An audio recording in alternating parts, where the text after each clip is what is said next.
अस्सलाम वालेकुम। मेरा नाम अदनान रज़ा ख़ान है और आज हमारे साथ मौजूद हैं सिराज मलिक भाई, जो कि एएस बिल्डर्स एंड डेवलपर्स के सीईओ हैं। औज़ुबिल्लाहिमिनश्शैतानिर्रजीम, बिस्मिल्लाहिर्रहमानिर्रहीम। बहुत बहुत शुक्रिया अदनान भाई, माशाल्लाह से आपने वक्त निकाला मेरे इंटरव्यू के लिए। Siraj Malik, chairman AS builder and developers group, executive member north Nazabad association. हम उनसे जानते हैं कि उन्होंने काम की शुरुआत कहाँ से की थी। और सिराज भाई साहब बताइएगा कि आपने स्टार्टिंग कहाँ से की थी, पहले के माहौल में और अब के माहौल में क्या फ़र्क है, और थोड़ा सा इस हवाले से। बात ये कि मैंने जो स्टार्ट लिया था, ये मैंने बफर जोन से स्टार्ट लिया था। प्रॉपर्टी का जो काम था 2002-2003 में मैंने स्टार्ट लिया था। तो बस ये है कि अल्हम्दुलिल्लाह करते रहे। आज अल्लाह का शुक्र है, आज अल्हम्दुलिल्लाह मैंने बफर जोन के बाद डिफेंस में भी मैंने ऑफिस चलाया, सुरजानी में भी अल्हम्दुलिल्लाह ऑफिस चलाया, बफर जोन में अभी मेरा ऑफिस चल रहा है और अल्हम्दुलिल्लाह आज हम आपके साथ जो है नॉर्थ नाज़ाबाद में मौजूद हैं। सिराज भाई थोड़ा सा ये बताइए कि आज किसी का एक मेंटर होता है, गाइड करने वाला होता है। तो आपके वक्त में जैसे आपने हमें गाइड किया और हमारे से जो सीनियर लोग मौजूद हैं वो हमें गाइड करते रहते हैं। तो आप किसी का नाम लेना चाहिए जिन्होंने आपको गाइड किया हो आपके वक्तों में, कोई ऐसा बंदा मौजूद है आपकी नज़र में?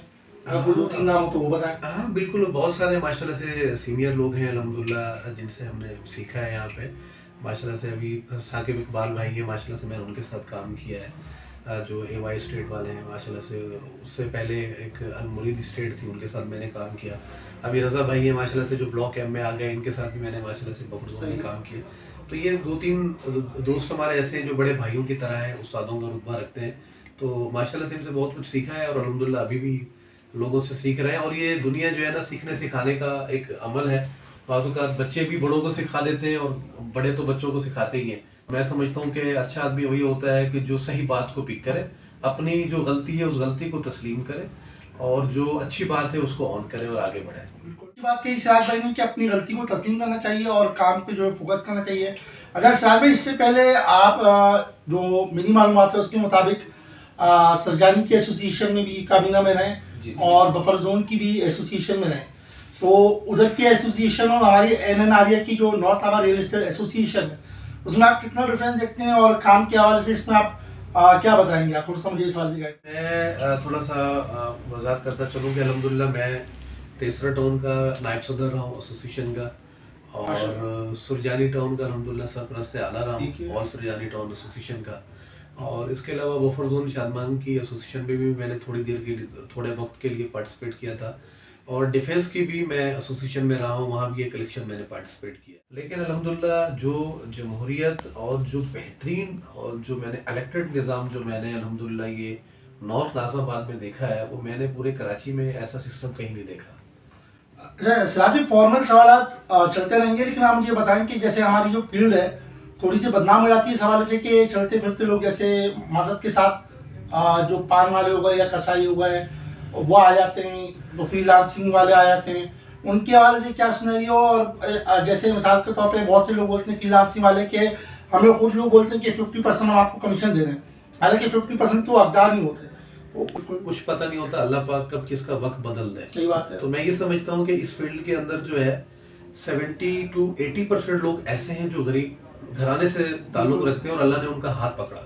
कोई दर्जी था, कोई टेलर था, कोई कसाई था, कोई सब्जी वाला था, बहुत सारी मिसालें मौजूद हैं और पूरे कराची में मिसालें मौजूद हैं। तो मैं ये समझता हूँ कि उनको सपोर्ट करनी चाहिए और उनको अपने साथ मुंसलिक करना चाहिए मुख्तलिफ स्टेटों पे। और मैं खुद ये चाहता हूँ, लोगों को कहता हूँ, हाँ जहाँ तक कि आपकी दूसरी बात ये है कि एक बंदा प्रॉपर ऑफिस लेकर के बैठा है, एक बंदा बगैर ऑफिस के साइड बिजनेस कर रहा है, तो उसके लिए एक कोई ऐसा सिस्टम होना चाहिए कि बात ये है कि एक बंदा जो ऑफिस वाला है वो अपना पूरा उसमें 50% ले या 70% ले ले, जो दूसरा है उसके लिए 25% 30% का मार्जिन रख ले, ताकि उसको भी एहसास हो, पता चले गया मैंने ऑफिस नहीं बनाया तो उनके एक्सपेंसेस हैं वो एज अ प्रोफेशनल हैं और हम एज अ साइड बिजनेस कर रहे हैं। तो ये चीज़ होनी चाहिए, जिसका हक ज़्यादा बनता है उसको ज़्यादा मिले, जिसका कम बनता है वो मामला उस हवाले से क्या कोई लाएअमल बन सकता है या बना हुआ है? लाएअमल बनाने की ज़रूरत है। ये बेहतरीन आपका पॉइंट है, अच्छा पॉइंट है। लाएअमल बनाना चाहिए ताकि फ्रीलांसर को जब कम पैसे मिलेंगे तो वो खुद चाहेगा कि या तो मैं अपना ज़ाती ऑफिस बनाऊँ या मैं किसी के साथ मुंसलिक हो जाऊँ।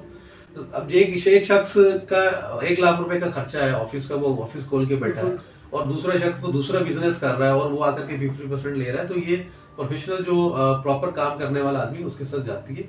मैं ये समझता हूँ कि मिलके काम हो, लेकिन जिसका हक ज़्यादा है उसको ज़्यादा मिलना चाहिए, जिसका कम है उसको कम मिलना चाहिए। ठीक। अच्छा, मुझे ये बताएं कि रियल इस्टेट इंडस्ट्री जो है वो बदनाम जमाना हो जाती है कहीं पे आके ना, कि 90% कहते हैं लोग कि लोग जो है वो 2 नंबर है। इसके साथ साथ एक और क्वेश्चन मैं आपको उसके साथ करूँगा कि बहुत से रियल एस्टेट वाले जो हैं वो हमारे टॉप मारने के चक्कर में लगे हुए होते हैं। तो ये टॉप का सिनेरियो क्या है और क्या इसको आप इसके हवाले से क्या कहेंगे आप? देखिए, जो आपका पहला सवाल है कि 90% लोग जो हैं वो 2 नंबर या मतलब सही स्टेडियम नहीं होते, तो खैर मैं तो खैर फर्स्ट टाइम आपसे ये बात सुन रहा हूँ। हो सकता है मैंने तो कभी ऐसा नहीं सुना कि 90% लोग ठीक नहीं होते, हर जगह होते हैं। तो ये तो देखें, जो कस्टमर है ये उसको चाहिए कि भाई आप जिसके पास जा रहे हो उसकी वर्थ क्या है, वो कितने साल से वो बंदा काम कर रहा है, वो किस तरीके से उसकी चीज़ें। मैं ये समझता हूँ कि आप प्रॉपर्टी ज़िंदगी का सरमाया होता है, एक बड़ा डिसीजन होता है। हम एक सब्जी भी लेने के लिए जाते हैं तो देखते हैं कि यार ये किस कंडीशन की है, कैसी है, बासी है, ताज़ा है। तो जब प्रॉपर्टी कोई शख्स लेने के लिए जाता है कि उसको चाहिए कि यार मैं अपनी ज़िंदगी भर की सरमाया जिसके साथ, जिस बिल्डर के साथ या जिस स्टेडियम के साथ लगाने जा रहा हूँ, आया कि वो जिम्मेदार आदमी है। और दूसरी वाली जो बात आपने कही टॉप वाली बात, तो बात ये है कि ये तो कुछ लोग कमीशन पे गुजारा कर लेते हैं, कुछ लोग जो है वो टॉप के बगैर काम करते नहीं है। तो इसके हवाले से तो मैं यही कहूँगा कि जितना पेट और उतनी उसकी ख्वाहिश। मतलब एक ही बताएं कि 2002 से लेकर हम 2002 में आलम काम स्टार्ट किया और आज माशाल्लाह से 2024 है। जी जी बिल्कुल। आप 2002 में सिराज मलिक को कैसा देखा? 2024 में सिराज मलिक 2002-2003 में तो सिराज मलिक जो थे वो पैदल वर्क करते थे और गली गली में सर्वे करते थे, और आपके जैसे तमाम जो हमारे नॉर्थ के बफर जोन के लोग होते थे उनकी सपोर्ट मुझे हासिल होती थी और उनकी जो है वो रहनुमाई में मैं काम करता था। आज अल्हम्दुलिल्लाह अल्लाह का बड़ा फजल है, शुक्र है मालिक का कि आज बहुत सारे लोग आते हैं जिनको मैं बताता हूँ कि यार काम को किस तरह करना है, नहीं करना है, ये एक्सपीरियंस होता है। और अल्लाह का बड़ा फजल है, करम है अल्हम्दुलिल्लाह कि आपके जैसे भाई आज माशाल्लाह हमारे साथ बैठे हैं और अल्लाह ने बड़ी इज्जत दी है, परवरदिगार ने। मैंने जिस तरह आपसे कहा कि तेसर से लेके सुरजानी से लेके बफर जोन से लेके डिफेंस से लेके आज नॉर्थ आजमा तक अल्हम्दुलिल्लाह अल्लाह ने बड़ी इज्जत दी है, शुक्र अल्हम्दुलिल्लाह। सिराज भाई, अगर हम किसी को बताते हैं रियल एस्टेट की फील्ड में कि भाई ये प्रॉपर्टी ना लो, ये प्रॉपर्टी ले लो, तो एक मशहूर फिल्म का गाना वो है कि गाना पड़ोसी कंट्री का है, लेकिन मैं उसके बोला आपको बताता हूँ। ये एक बात बताओ मेरे यार, मैं सोच सोच के आ रहा, ये दुनिया क्या दुनिया है, ये चक्कर क्या है सारा।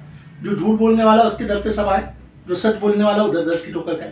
तो ये रियल एस्टेट इंडस्ट्री पे भी कहीं ना कहीं लागू होता है हमारे काम पर। तो मैंने आपसे कहा ना, वही बात है कि ये तो जो कस्टमर है ये उनको देखना चाहिए कि कौन बंदा ठीक है कौन गलत है। जी। तो बहरहाल देखें, हमारे यहाँ तो ये सिस्टम है कि अच्छे लोग भी हैं, बुरे लोग भी हैं, सच्चे भी हैं, झूठे भी हैं। सही। तो हर आदमी अपनी नियत की कमाई खाता है। सही।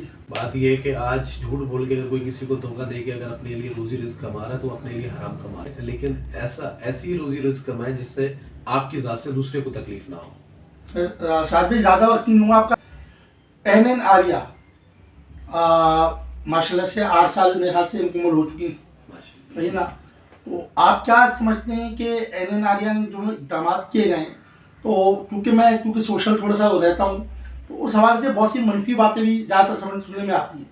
तो थोड़ा सा उस हवाले से बता दें कि एनएन आर्या का मकसद क्या है छोटे रिसर्च में, और मनफी बातें क्यों आती हैं, मतलब इतनी सारी कि क्या है, इसकी वजूहत क्या है? देखिए जी, एनएन आर्या जो है north Nazimabad real estate association जो है ये एक फैमिली सिस्टम है। और ये मकसद जो था कि एसोसिएशन बनाने का ये था कि हमारे जो इश्यूज़ हैं, जो मसले मसाइल हैं, उनको हल किया जाए। और जिस मकसद के लिए बनाई गई है, मैं ये समझता हूँ कि अल्हम्दुलिल्लाह उस मकसद में काफ़ी हद तक कामयाबी हुई है। बाकी कमियाँ कोताहियाँ बहुत सारी होती हैं, इंसान दिन ब दिन बेहतरी की तरफ जाता है। तो अल्हम्दुलिल्लाह सिस्टम अच्छा हो रहा है, बेहतर हो रहा है। और मैं अपने तमाम जो हमारे मेम्बरान हैं नॉर्थ नाज़िमाबाद के, मैं तमाम से यही रिक्वेस्ट करूँगा कि अपने सिस्टम को मजबूत करें। जिसके पास भी जिन जिन दोस्तों के पास अच्छी अच्छी तजावीज़ राय हैं वो लेकर के आएँ, ताकि इन चीज़ों में मिल के पार्टिसिपेट करें।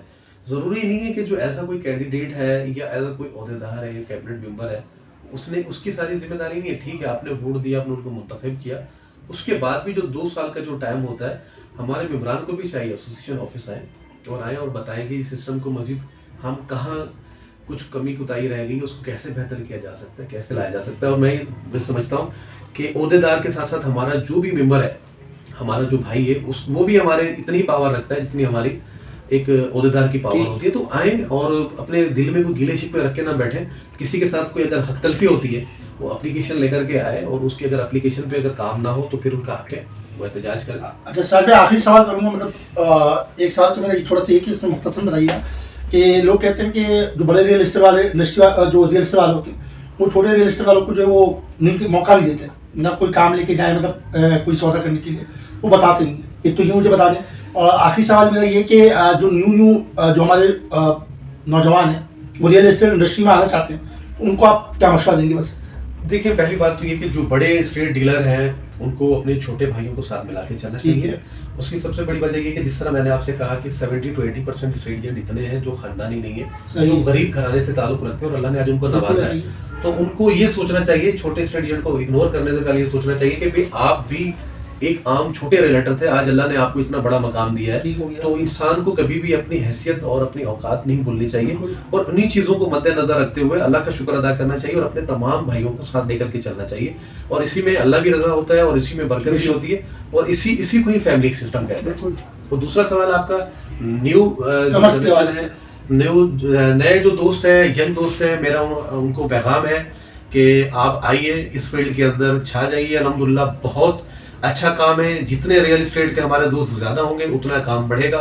बहुत अच्छा काम है, बेहतरीन काम है। आप नौकरी करने के लिए चले जाएं तो 20-25 हज़ार की 30 हज़ार की नौकरी बड़ी मुश्किल से मिलती है। 10 घंटे 12 घंटे 16 घंटे का वर्क लिया जाता है और उसके बावजूद अगर आप 10 मिनट भी लेट हो जाए तो कितनी इंसल्ट की जाती है। मैं समझता हूँ आपका अपना साथी बिजनेस है, इस बिजनेस को फॉलो करें, आए और इंशाल्लाह ताला अल्लाह पाक बरकत देगा। ये हमारे साथ थे सिराज भाई, AS बिल्डर्स एंड डेवलपर्स के CEO, और उनसे बात करके बहुत खुश हुई। उम्मीद करता हूँ कि आपको मेरी वीडियो पसंद आएगी और चैनल को लाजमी सब्सक्राइब, लाइक और शेयर कीजिए। जज़ाकल्लाह, अल्लाह हाफ़िज़।